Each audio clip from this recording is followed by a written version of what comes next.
sun. We don't want that, do we? What? I never want that. Look. We'll be squinting. No, we'll be all right. Look, you get look. Big difference between me and you, then. Just like the old days. Oh, no, I know. Look at my hair. Yeah, I got none, so it don't matter. This ain't look.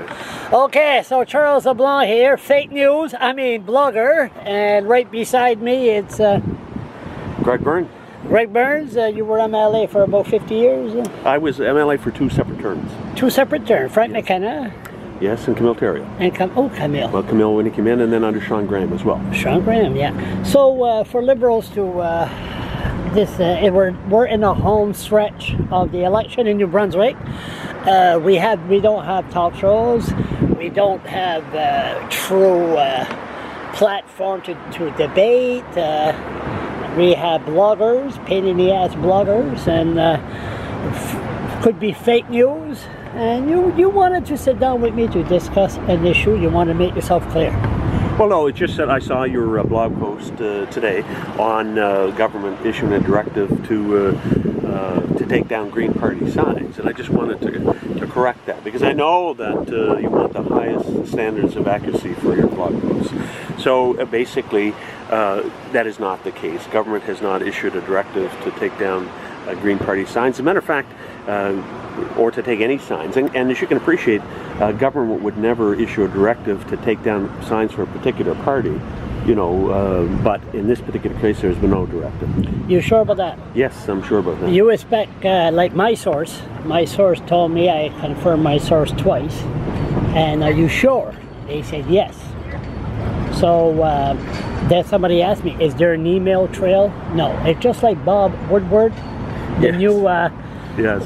The book furry, it's sort of something like that. But, Well, I guess what I would do if I were you, I'd go back to your source and say, look, have you got a piece of paper or anything? Because you would think if there was a directive, it would be a written directive to employees. So this individual, I assume, would be able to produce that. What about the whistleblower thing? If somebody says, okay, it's me, and I know the government, I work for the government, and you did tell me to, that person right there told me to remove that sign.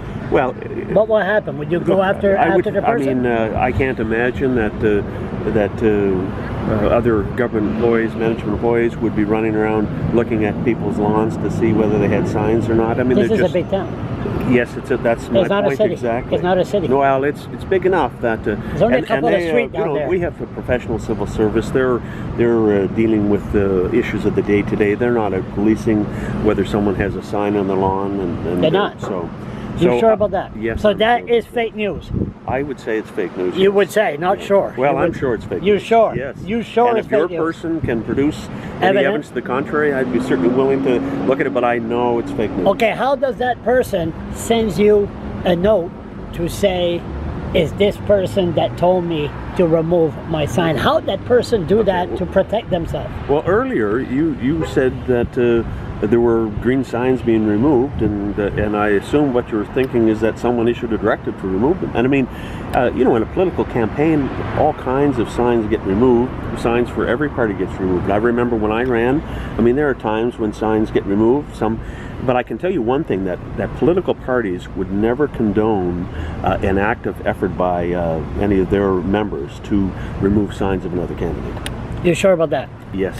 So if there's somebody want to contact you... Well, it's against the legislation as well. Oh, there's a lot of things against the legislation. My God, we could be here for other issues, but we're not. Yeah. This is only one issue, right. And that issue. So if that person wants to send me an email, no, my God, you guys could trace the email. What can they do? Take a pigeon and put a message on the leg and send me the name? Well, I'm sure if you... What would Bob Woodward do? Well, he'd do a thorough investigation, which is, I'm sure, that you will do. We have no time. Yeah. We're 6 days left, and we remove you guys out. Till the election. I'm confident that you can do a thorough investigation in that amount of time. But I'm also confident that investigation will not turn up anything that would suggest that government made any directives of that nature. Did I miss anything? No, I think you covered it quite well. Quite well? I'm doing better, I think. You're doing very well. Did you like the side-by-side there? That's right. Except having the camera right in your face and just going like this. How's it going in the election? Well, I'm a little biased, as you can appreciate, but I think it's going quite well. Yeah. I'll shake your hand on that. All right. Okay, so if you know anyone that he wants to know. Of course, he wants to know. Send me a message with a pigeon, with a message on it, with a pigeon around the neck, the message around the neck of a pigeon, or don't throw a rock through my window. Send a message and say oldmazon@yahoo.com. That's my email. No, you can't do that. You guys will trace it. How do you do it? What's that? How did they send me a message? We're not going to trace any of your emails. I'm sure you can. You raided my place, Jesus Christ. If you are paranoid about that, you can cut and paste it. How's that? And how do we say? I'm sure you can figure it out. All the technology that you have. 145. No, won't say my address. My God. How do we do that? How can that person tell me? I'm sure that anybody who wants to find you can find you around town most days. Is that pretty accurate? 9:15, between 9:30, I go at Kane's place for a coffee. No hitman, please. Just drop me the envelope and just disappear, put a mask on, and we'll take the information. I'll give it to this guy because his office is right down the street. Talk to you later. Okay.